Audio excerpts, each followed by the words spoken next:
Baik. Bismillahirrahmanirrahim. Assalamualaikum warahmatullahi wabarakatuh. Perkenalkan, saya Syahrial Salmutu Sadia, mahasiswa Magister Manajemen Angkatan tahun 2023. Yang saya hormati, Profesor Dr. Gatot Nazir Ahmad, SIMSI, dan Profesor Dr. Umi Widyastuti, SEME, selaku pembimbing. Yang saya hormati, Dewan Penguji, serta rekan-rekan yang menonton video ini. Dalam kesempatan kali ini, izinkan saya mempresentasikan proposal tesis yang berjudul Pengaruh Kinerja Environmental, Social, and Governance atau ESG terhadap nilai perusahaan dengan struktur modal sebagai variabel moderasi.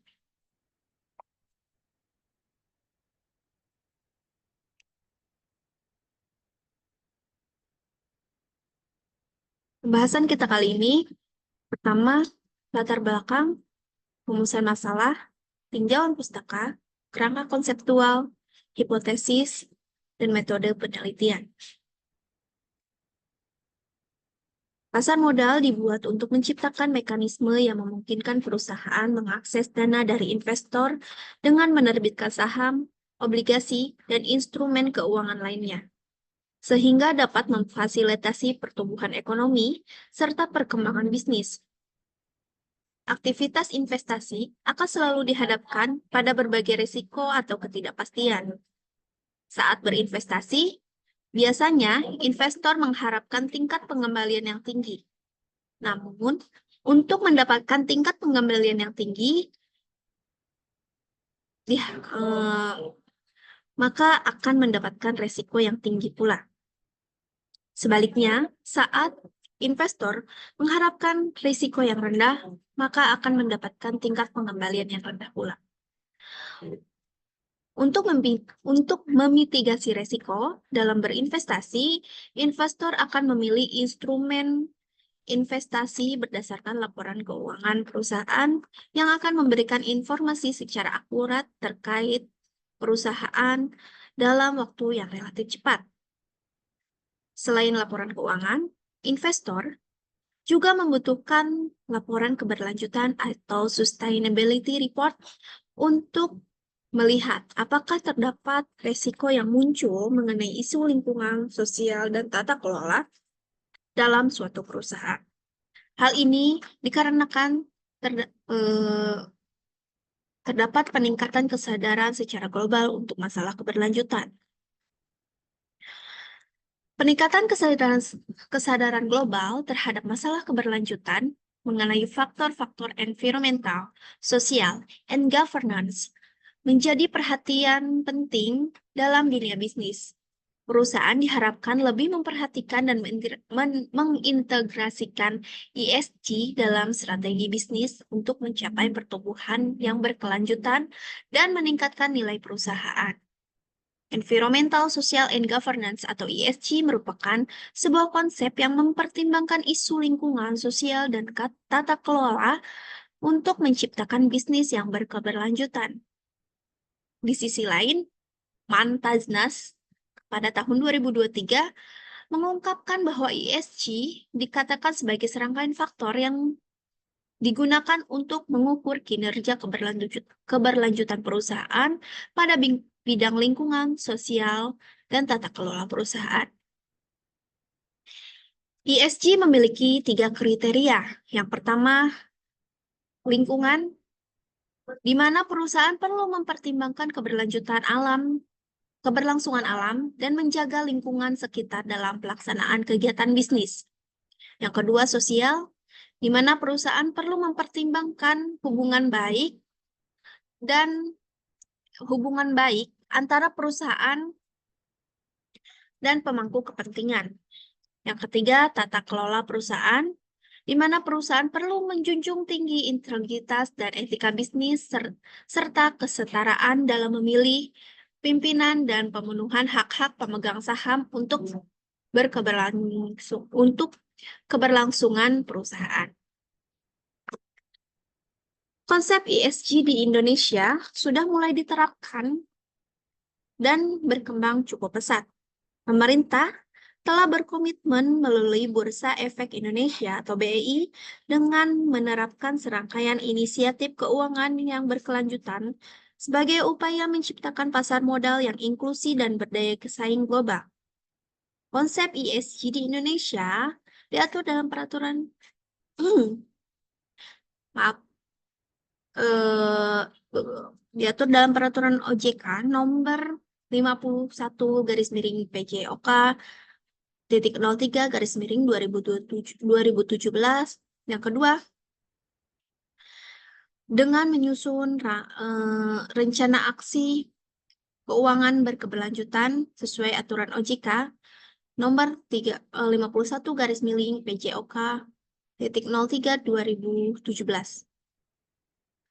Dan inisiatif BEI dalam pengintegrasian ESG yang ketiga adalah dengan meluncurkan indeks berbasis ESG seperti ESG Leader dan Serikahati.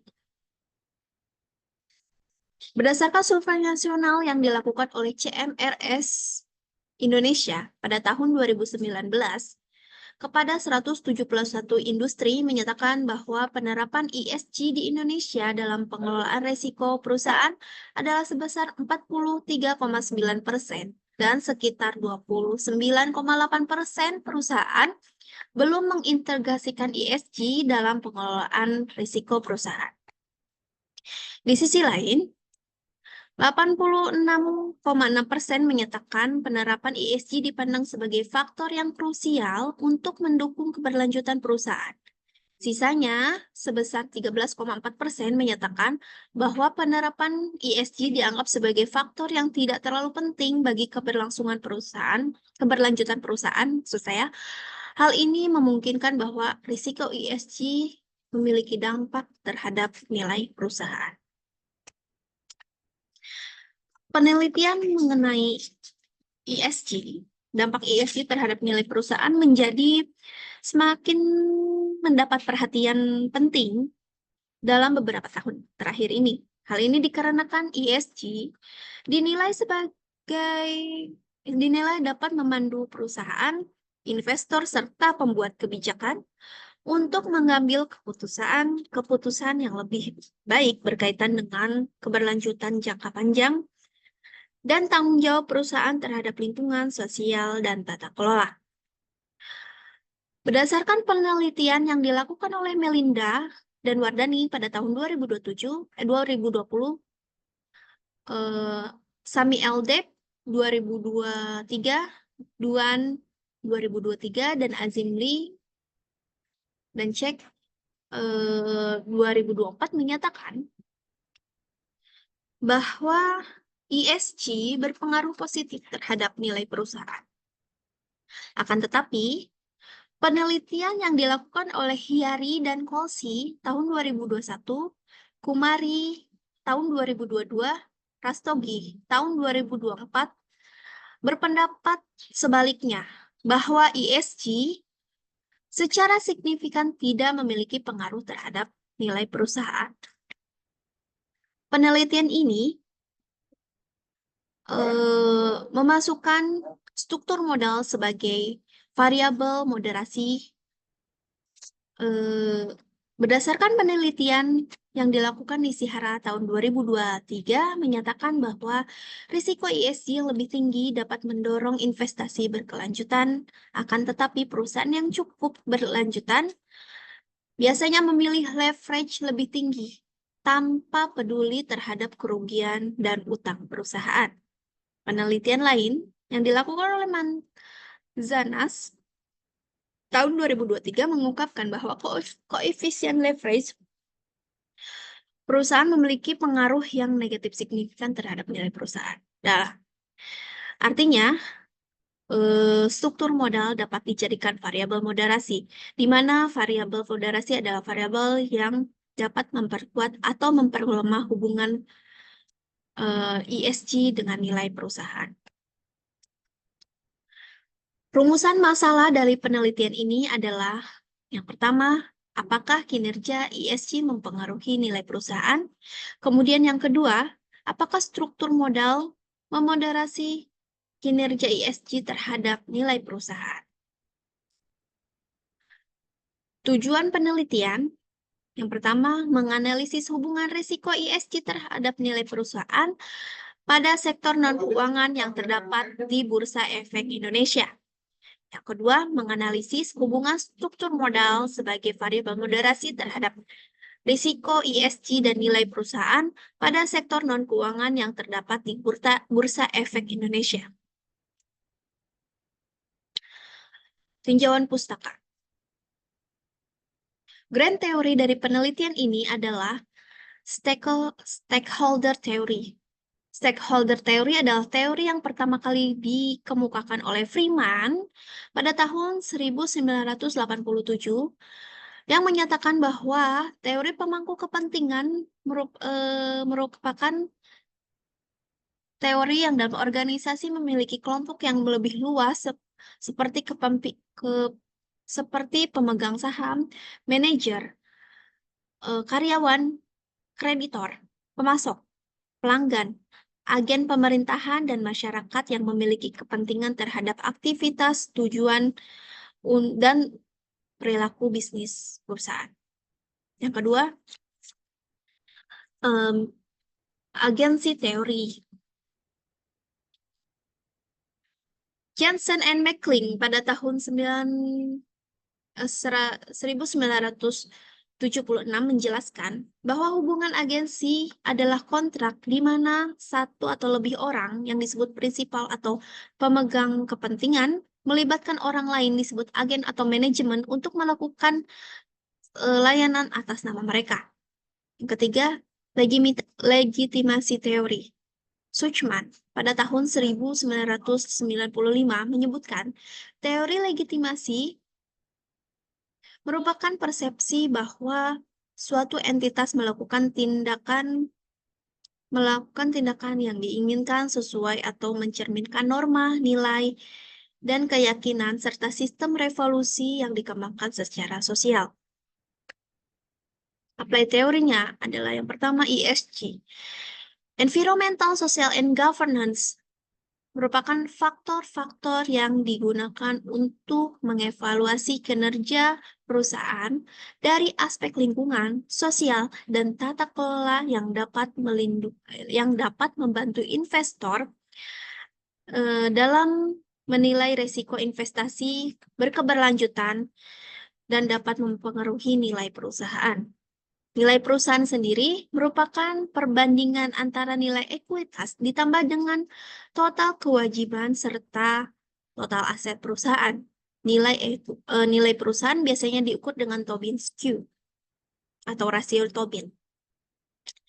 Yang terakhir ada struktur modal, merupakan komposisi dari berbagai sumber pembiayaan yang digunakan oleh perusahaan untuk mendanai operasional dan pertumbuhan perusahaan. Struktur modal diukur dengan menggunakan debt on equity ratio atau DER. Kerangka konseptual. Berikut adalah kerangka konseptual dari penelitian ini. Saya memakai variabel kontrol untuk mengontrol ESG. Kemudian hipotesisnya yang pertama, ESG berpengaruh secara signifikan terhadap nilai perusahaan. Yang kedua, struktur modal dapat memoderasi kinerja ESG terhadap nilai perusahaan.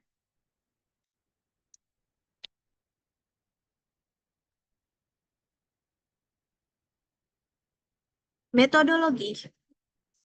Penelitian ini menggunakan pendekatan kuantitatif, di mana pendekatan kuantitatif merupakan kajian yang didasarkan pada filsafat positivisme yang bertujuan untuk menganalisis populasi atau sampel tertentu melalui penggunaan instrumen dan analisis statistik.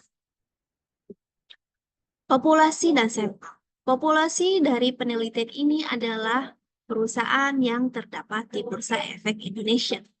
Sedangkan sampel dari penelitian ini adalah perusahaan non-keuangan yang terdaftar di Bursa Efek Indonesia. Teknik pengambilan data. Penelitian ini menggunakan data sekunder, yang artinya informasi yang dikumpulkan dari sumber yang sudah ada seperti artikel ilmiah, buku, serta Bursa Efek Indonesia menjadi sumber utama dalam penelitian ini.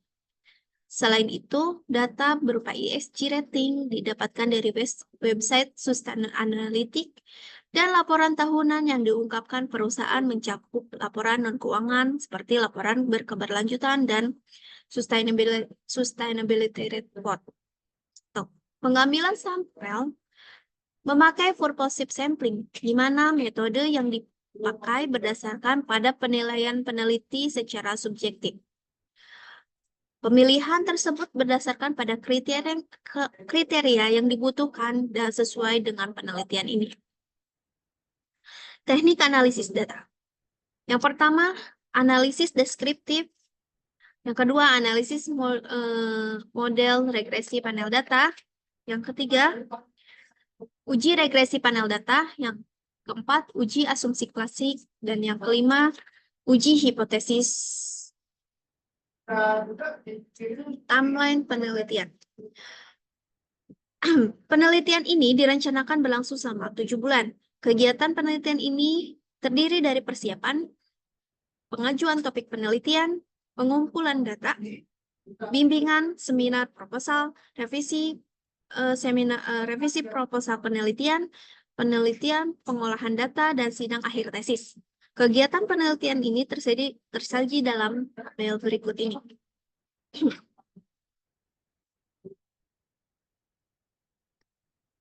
Mungkin itu yang dapat saya sampaikan. Terima kasih atas perhatiannya.